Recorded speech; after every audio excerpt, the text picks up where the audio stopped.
we're back with another video. This is Marriage with 4 Children. I am Emma, and this is my husband. Hi. this is Hi. You know what it is. This is Chris. What's up? Oh my God, you play too much. But anyway, we tried to do this take like 3 or 4 times. He plays too much. Okay. He can't see because the ring light has blinded him. Literally, I'm just praying everything. I look alright, everything good, because y'all just have to tell me, because I don't see nothing. I see figures and a bright light. I don't know if that's Jesus or that. I can't wait till we get a studio. It's all right. We believe in God. It's coming. It's gonna be okay. All right. So today I think we are doing what our aspirations were, dreams, goals were before. But we had them damn kids. Before we had them damn kids. Yeah. We don't want to talk about the kids like that. I'm just joking. There's some good kids. They are very good kids. No, they are. They're good. So, I think I started it off the last time we were talking, but we lost all of the footage some kind of way. It was weird. So. Yeah, we had some good footage. And it's down the drain. Yeah, it's so down the drain. Yeah. Just a quick shout out about your. Can you just kind of explain your what do you want to call it? Well, I don't have a podcast. I just have a couple of channels. The first channel, I make beauty products, so most of it is like body butters and soaps and things like that, lip gloss. It is butterflybeautycosmetics.com. For those that want a new face. For those that want, no, we don't put any new faces out there. Well, brothers getting these new hairdos now. No. Why? Okay. I rarely wear makeup, so there is a lot of like moisturizer, body moisturizers. I don't do a whole lot with the face, but I am working on some things for facial products. So what you're saying is stay moist. That's disgusting. So anyway, that's that. The other channel is Kitty City Daycare. It gives you a walkthrough of what our home daycare looks like, because that's what I do.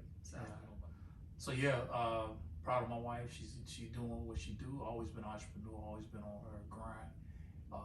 But that's all a part of Overcome One Studios. Just to let you guys in on what we're doing. And I think we appreciate you guys for riding with us. So when my wife and I were dating, we wasn't living in sin. We were no, we were dating. So I don't know who got the job first, but we worked at Subway, sub shop together. No, it was Subway. Subway.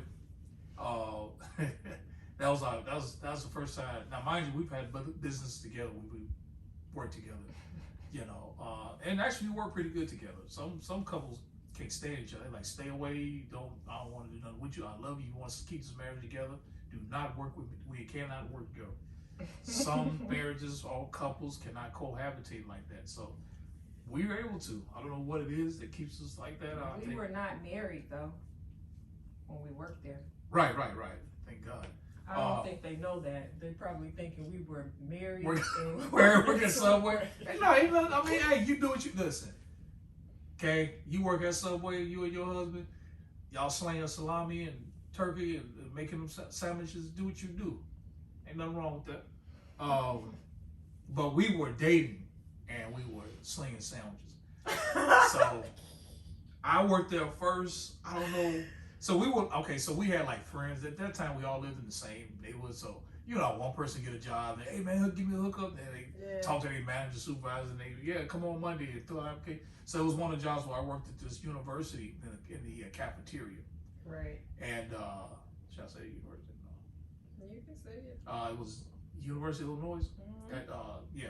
And so I had dropped out of school, and I think this all goes into play. Yeah, I had left Lewis, the university. I was in Lewis University, my first university. I couldn't afford it, and I had to come back home. I was sleeping on my godbrother's couch. Yeah. And his wife, and they had their first child, so they had the baby crib, they had their apartment. So it was crazy. I had my old green Buick that was on his last leg, had no floor, literally no floor. This woman went, boy, she was with me. She ride. This what you need, a ride or die, because we had no floor in that car, and it was like the Flintstones driving that car. It was enough floor. Yeah, you had to put all couldn't get in it with heels on. Your feet had to go on one side, and you had to drive like this because all this was gone on the driver's side, and it leaked gas, oil, antifreeze. Yeah, it had so strong smells. Most people get their car, and I'm surprised my kids ain't had brain damage. But this is before that. No, I think well, yeah, you're right. Right before Brandon was born, Brandon was I think in we the car. got rid of that car. He never. Right so before. Okay. Thank God. God knows, boy. I tell you. Yeah. But I'm glad we didn't have brain damage. Everywhere we would go, we would have to. Probably did. We probably do have brain damage. Cause all them doggone fumes. It was exhaust fumes. It was oil fumes. It was gas fumes. Antifreeze fumes. It was just every time I would pull off, I would have to go. Just give me 1 second. Put antifreeze, oil, everything. But that's all I could afford. Same thing. Yeah. So my green Buick. Yeah. So I kind of at this time I felt I had kind of hit rock bottom because I had left the comfort of the university and diversity, and. Well, you didn't drop out. No, I didn't. Yeah, I couldn't afford it anymore. Yeah, that's important to know though, because you wouldn't have dropped out had you had the money. Yeah, that's true. So I wound up working at, got a job at Naval Bars, hooked me up with a job at University of Illinois, and I was washing dishes. I had moved up from washing dishes to cleaning tables, mopping floors, and for some reason, those guys that I work with, someone was from halfway homes. I know one dude was crazy. I know he was crazy. But I was working on some interesting people. But I was just so out of place, and I had to make some money. That's when I lived with that friend of ours. I lived in their basement too. Okay. I had to move from the friend's house and move with another friend. But anyway, I worked there, and my wife worked there. And, she worked in Subway, and I was watching this, and because I knew the guys I worked with, they were like, they didn't care, man. It was any female that come over, they was trying to get hit on. So I'll be washing dishes like every 15 minutes. I'll stop washing dishes, come out with my rag.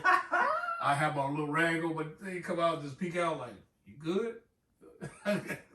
Good. Right. Oh, but yeah, that's crazy how we worked there, but. And this kind of leads to I think, us talking about dreams and aspirations. Yeah. So at that point in my life, I was, like I said, I felt I had hit rock bottom, and I'll never forget, I saw a friend, I saw a person that I had tutored at Lewis University. I remember recognizing them as a student. They had transferred. And I remember I had to work and I saw them, and I was like, God, I hope they don't recognize me because I know they're gonna be like, hey, didn't you go to Lewis? So I saw them and they didn't recognize. As a matter of fact, as soon as they came up to get their food, I just dipped off. I kind of ducked out there. Then this idiot guy that I worked with, hey Chris, did you say you recognize him? I'm like, man. So I just walked out. I was so embarrassed, but wow. You have to do what you have to do, man. And you don't give up. I think my goal was for college, that first year, I wanted to be a social worker. And so I said, I'm doing my 4 years, I'm going to social work, and then I'm going to move somewhere because I didn't want to come back to Chicago. Yeah. But, I feel God had a different plan for me, and it worked out. But when you talk about goals and aspirations, we had, before we were married, I think we had our own individual ideology and our goals. Yeah. And the thing about it, when you get in relationships, when you get married, or in a long relationship, sometimes, especially when you start having children, you can, the possibility of putting those ideas and things you want to accomplish, there's a big possibility you may put them on hold. Some people, I don't say it's all, I know we did. So social work was one of my things. What was it for you? For me, it was dance. I wanted to do dance, more so ballet dancing. I had the opportunity from the high school that I went to at the time to go and audition for Joseph Holmes Theater. And long story short, I ended up going in. My father took me there. He kind of waited downstairs in the car until I finished auditioning. It was pretty quick. Before you said this is what we didn't. This is the footage we didn't get in the last, because we talked. Okay, I'm listening. I'm like, did we do this before? Okay. Yeah. Okay. We lost all the footage that we were talking about Okay. before. But anyway, so we ended up I did the audition, went in for a high jump, came back down, and I noticed that my father was standing there in the door. Did that make you nervous? It made me nervous, but I finished doing what you they had already told landed. me to do. You already landed. Right. So I was like, great, I did a good job. You know, I felt it. Every pull, I felt it. So after that, he just kind of gave me that look like, okay, kids, time to go. And I remember them saying in the end, they would have you come up and they would say full scholarship, partial scholarship, full scholarship, partial scholarship. And I ended up getting a partial scholarship. And I was so proud of myself, but it was short-lived because my father was just like, okay, it's time to go. We're going to follow up with them later or something like that. But we never did. And did he ask you like how? You know, how was the audition? Our ride home was pretty quiet. I know that I remember saying, I got a partial scholarship. So you were excited? I was excited, yeah. But I do remember during those times, it was really hard for my parents. Yeah. At the time, they had 3 children, and they had mouths to feed. Yeah. Actually 4 at the time. Jimmy was born as well, so they had a lot going on, and me still being in high school, so money was just going out the door as soon as it came in. So it was kind of hard for him, but after that, I just kind of left it alone. I didn't do anything else. The best I can do at that point was dance in church. So I did some praise dancing and stuff like that, but it never fulfilled that. So yeah. Wow. That's interesting. I think you know, I know it wasn't, I've been knowing your father for years, and I know it wasn't something maliciously. No, because he is pro school, he's was a proponent of me. Believe me, if it hurt me then, it really hurt him. Yeah. You know, as a parent, and I would just put myself in his shoes. You know, I'm pretty sure he wanted the best and wanted you to succeed and continue on. However, again, like you were saying, you had mouths to feed, you have a wife, you have all these obligations. Yeah. And you have to balance dreams or the light bill. Yeah. You know, it could come to dreams or milk. Yeah. Dreams or Pampers. And it's so easy to say, well, that's gotta go. And it would be great if we put it aside and came back, but sometimes we can get the monotony of family where you put it aside and you never reach back because age time catches up, and you just say, hey, that's over. I miss my run. Yeah. But I'm always hearing of stories. I love his stories, like 70-year-old college student graduates, bachelor's degree, or or so. I hear these stories of people going back and recapturing those dreams. And there's nothing wrong with it. Yeah. Nothing wrong with it.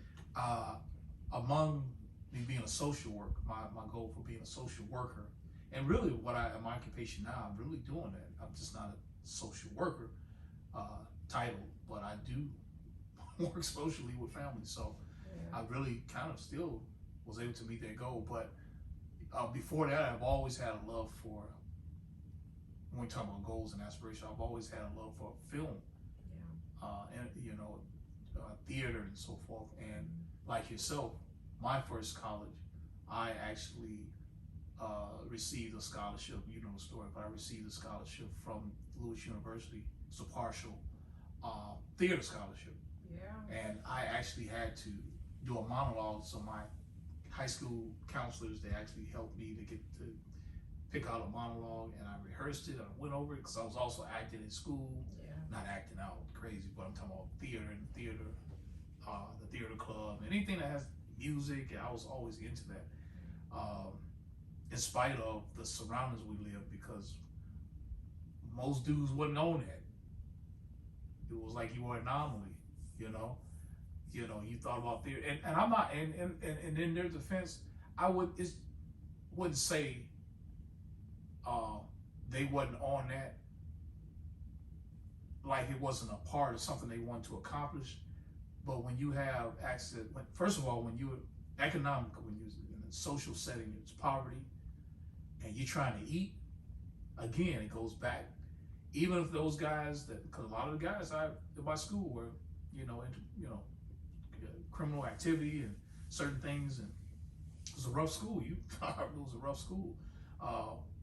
But I'm pretty sure they had dreams and aspirations and things. I know we're talking about family, but it just shows you how the external forces, society, can move in and put pressure on you to detour, especially if you're strategically and systematically put in a position where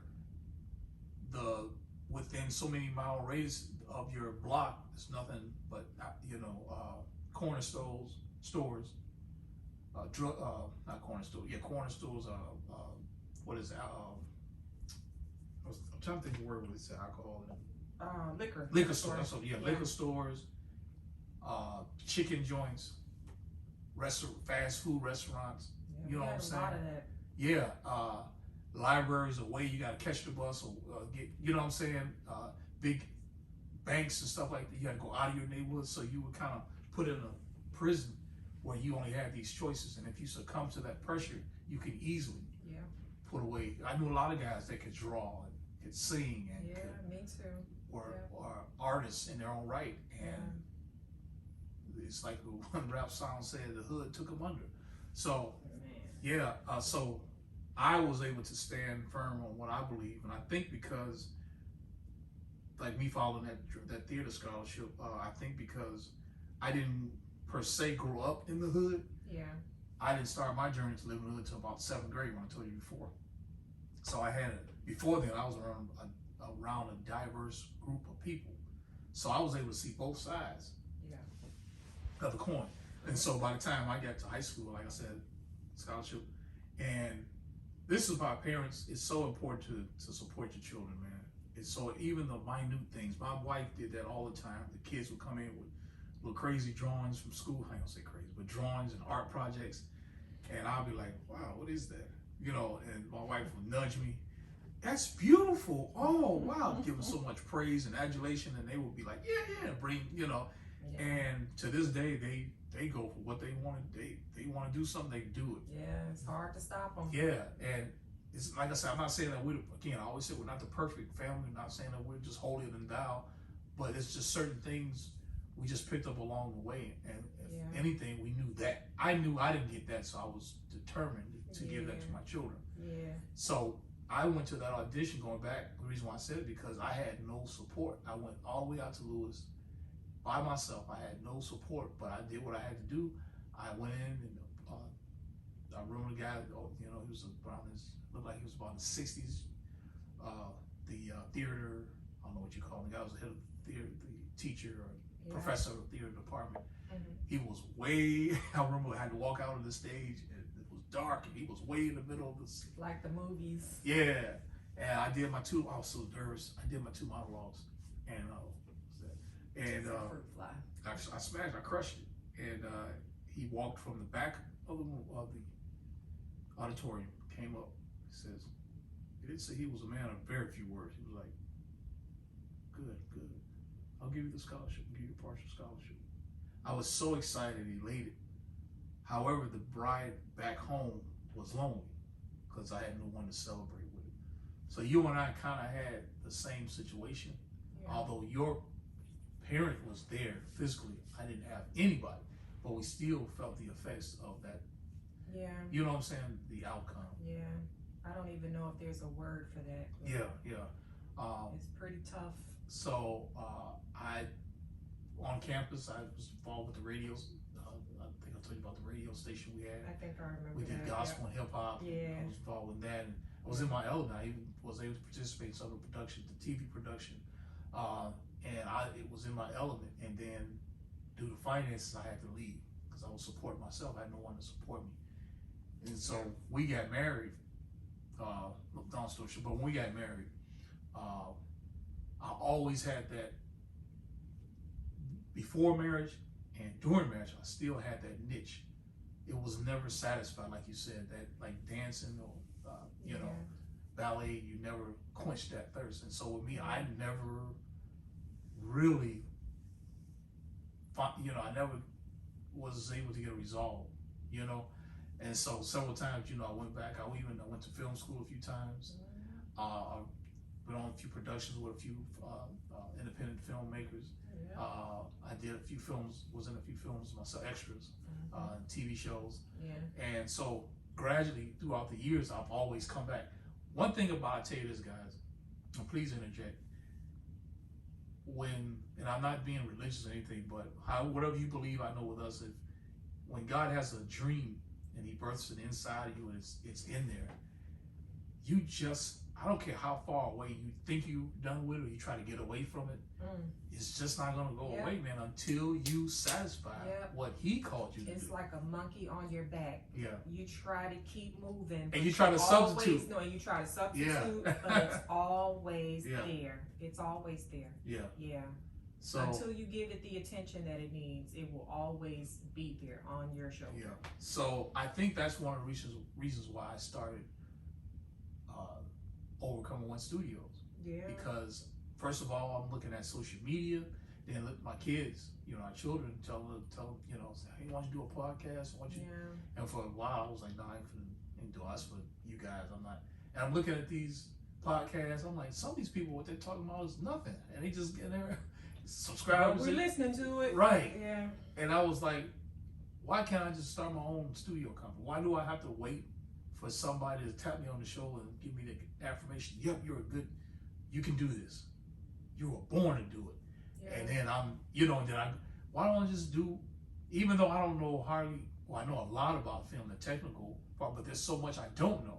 Yeah. And one thing my wife told me, I said, babe, I don't know how to do a lot of stuff. She said, it doesn't matter, just do it. Just get into it. Just do it. Yeah. So that was me birthing Overcome One Studios. Here's the thing I told my wife. I said, I don't know where I'm going, but I see something in the horizon. I see it in the distance. So I got to do this. Yeah. And then we got going. And so, but I don't know. Gotta keep moving. Same thing with me. I doubt that it will be ballet because I have no interest in it anymore. But I told you gotta be like but I can twerk. No. No, you gotta be like what's Ambivian and Viv. She just had to go back and do it. She came, she Fresh Prince of Bel-Air. Yeah. She came in. She always wanted to. She had a dream of. Aunt Viv made me so proud. That she had a dream of becoming doing. It was a ballet. What type of dance it was? It wasn't ballet. No, she was doing ballet. Yeah. And then they did some type of dance or something. And them little young chicks was looking at her like, what's she doing? Man, she snapped. And walked out. And then when she got outside, she right. got the knees. I'm like, yeah. Yeah, but I mean, I am going back into dance, but it will not be that type of dance. Now, this has nothing to do with a pole or anything. No, okay. I don't need a I mean, fancy if you put it in the skirt. room. I don't need any glitter. We can install one in here, just for pride, so I can kind of assess and see, you still. Oh, gosh. Okay. Anyway, what I meant is that I do like African dance. So that is something that I'm thinking of getting back. I was never into it, but I want to try that. I remember being, I didn't attend Kennedy King College, but I did some courses there. Yeah. Over the summer, one year, and I remember them having a dance group, and they were doing African dance in there, and I would just stand by that door and go, wow, like I would love to be in there. So, and then on top of that, I just found out through ethnicity, some like the ancestry thing, that I am a very high percentage of Nigerian. So I'm excited. I'm gonna get in there and do what I gotta do. So I will keep y'all posted. Are you gonna like? Is it like a class? I just want like a little, just a little class for exercise. So then maybe you can, do a podcast where you do like a dance where we sit down. After you done, you sit down. Okay, what we talking about? Ooh, my knees. Give me that big head. What we talking about today? But no, all jokes aside, you know. Like, hey y'all, I just came from dance class. But here's the thing: you only live. Why she bleeding? Right. Listen. We only live this. We only live this life. We only have one shot. Yeah. And you never want to go through life with regret on what you shoulda, coulda, woulda. That's what my brother told me. He said that shoulda, coulda, woulda. You don't want to ever be in that situation. No. Especially when you see other people doing it, and you like, I wish that was me. And I told my wife I was telling her that I was going to get my resume. I threw my actor's resume. I threw all that stuff out, man. I just got rid of it. And I said, no, I'm going to get it back, get my resume going, and start fishing out there for certain projects and so forth. Again, I was, looking at my age. I'm in my late 40s, and, but you can't, that's no excuse. No. You just got to, shoot. I mean, you just got to do what you got to do, to fulfill that thing and that's inside of you. And the other thing is, you'll never be satisfied. You probably wonder why you get up grumpy or angry or you got an attitude. And you could be a lawyer or a doctor. Yeah, that luggage you be pulling every morning. Yeah, you haven't unpacked it. There you go. Yeah, and you could be you're probably a cook or whatever occupation in you, and you could hate it. Probably making hundreds of thousands a year, 6-figure salary, car, 2-3 cars, big house, and still be miserable. Yeah. Because you did what you were told to do or what the family expected you to do. Or in our family, we go to college and we are doctors. And a lot of people get pushed into that. And I'm not saying doctors, but I'm just saying, we're lawyers or we're nurses. And you wind up, you don't want to let your parents down, your family, you just follow suit. Yeah. And you wind up in an occupation that's dangerous because you get an occupation that you really, to the core, you don't like or you hate. It's just about fulfilling someone else's dream. It could be detrimental to people you serve in that community. Yeah. Think about a doctor who hates his job. I don't want to be on that table, an operating table. I've met a couple of those. Yeah, because you've been in that field. Yeah. Yeah. And so it's going to seep out in your attitude and in your skill level.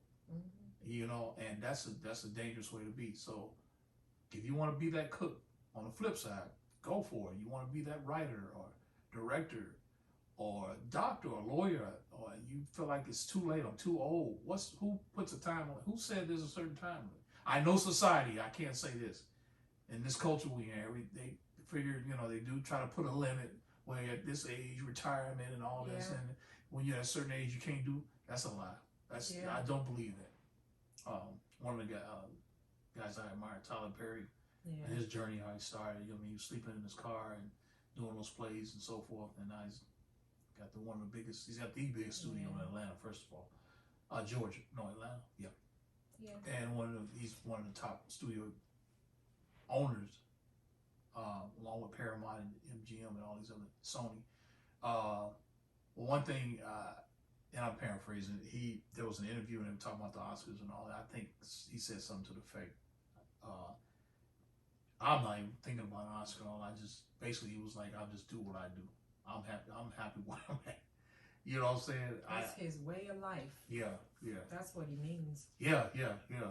And you're right, you waiting on an Oscar. Doing what he do. And that's great to have as an accomplishment, but if that's your only ambition is to get up the ladder and get an Oscar, Yeah. Once you get it, what happens next?